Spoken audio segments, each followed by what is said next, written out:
Let's turn now to Democratic Governor Andy Beshear of Kentucky. Governor Beshear is the new co-chair of the National Governors Association Economic Recovery and Revitalization Task Force, and it's a task force that focuses on issues from energy and the environment to infrastructure and taxes.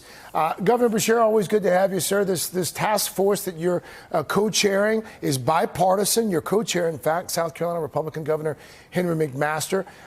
On Capitol Hill, as you just heard there, these bipartisan relief talks seem to have already hit a bit of a wall. What's your reaction to the sticking points that we're seeing already surrounding the new president's COVID relief plan? Well, my reaction is that there is far too much time spent in Washington about whether you're a Democrat or a Republican or what each team is going to support, as opposed to looking at what's good for Americans. When you look at getting to the $2,000 level for checks or the increased payments to Americans, they are popular with Democrats and Republicans. When you look at need for further state aid to ensure that we can continue to stimulate our economy, it's supported by Democrat and Republican governors. It seems the only place that this starts getting partisan is in Washington, D.C. The people of this country need help. They are in the midst of a pandemic for which they need currently relief. And then we need strategic investment moving forward. A post-COVID economy is going to look different, and starting to build it right now, starting to analyze where it's moving, starting to invest can help this country not just have a limited or shorter recession, but get to much better times and sustainable times moving forward more quickly. Governor, if you could snap your fingers like that and get COVID relief today, what do you need right now from the federal government? What are the must-haves? Well, the main thing we need is more supply of the vaccine. Right now, we are vaccinating more people in Kentucky than we get doses each week. And obviously, once we get through the initial amounts sent to us, that's not going to be sustainable moving forward. We're getting about 69,000 doses a week. We could vaccinate up to 250,000 people a week if we just had them. Outside of that, we need support for our small businesses, for restaurants that we've had to take some pretty aggressive steps dealing with through no fault of their own. It's what this virus targets. Our families that are struggling, food insecurity, helping people that maybe never even struggled before, just getting through the next couple of months. Certainly, the first CARES Act, it worked.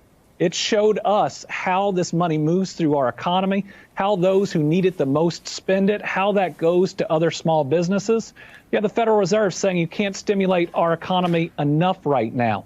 If we do this and we invest wisely and we provide relief to our people, it won't just help them get through. It'll help build a brighter future coming out of this pandemic. To your point you just made a few moments ago about this post-COVID economy and what it looks like, and investing in the future of that kind of economy. What does that look like? What kinds of investments are we talking about there? Well, let's start with broadband. In this pandemic, we have learned that every single household must have, in the short term, not the long term, high-speed internet, because even in a post-COVID economy, we're going to continue to see telehealth being a major driver of the future, and it helps rural Kentuckians and Americans get the very best care while still being in their home. Work is going to continue to be more virtual than ever before, and it's going to give places like Kentucky the ability to compete with some states that were able to attract certain types of jobs that we weren't. Education. While I am so excited to get my kids back to the classroom full time, we're always going to have more of education remaining virtual as we move forward.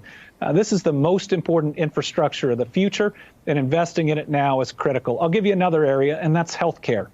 Thankfully, Kentucky had expanded Medicaid long before this pandemic hit, and so our rural hospitals were stronger than others and were open.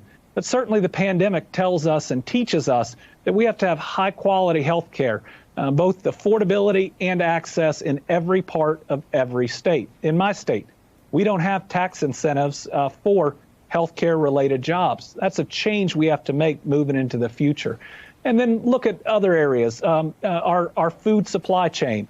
With the time during this pandemic where we were worried if there'd be food on the shelves, looking at agriculture technology or agritech being able to supply us more fruits and vegetables, more meat, more opportunity to feed this entire population, not just in a pandemic, but after it. We've got a lot of opportunity ahead of us, and we've been taught a lot even in our toughest of times. Now is the time to help our people get through this, to fight the virus, but also get to work to make sure that the United States is the leading economy coming out of the COVID-19 pandemic. Governor, along with the task force, you and other governors, you taped this commercial, this promo, urging folks to make a plan to get vaccinated. How much of a big challenge has that been for your state? I mean, to convince people that the vaccine is safe? Well, when we started our vaccination efforts, we thought it was going to be a large task. And we started off doing education, especially with populations that have not been treated correctly in the past with vaccinations, and were skeptical. But what we have seen is the demand surging for vaccines, that those who initially declined to take it, it was more of a soft denial. They just wanted to see whether other people who took it had adverse effects. Now, we have a huge amount of demand, which means our entire country right now, where we are in vaccinations, is about supply, supply, supply. Everybody's distribution efforts, they're going to get up to par if they're not already. But supply is the driver right now. We have to have more vaccine. That's in Kentucky. That's everywhere. That's how we get out of the pandemic. We need more manufacturing of it. We need more vaccines to be approved. We just need more. It's a good spot to end it. Governor Andy Beshear, Governor of Kentucky. Governor, we did not get a chance to talk about what can best be described as a mediocre start for the UK basketball team. We'll pick that up next time. Thank you. Thank you.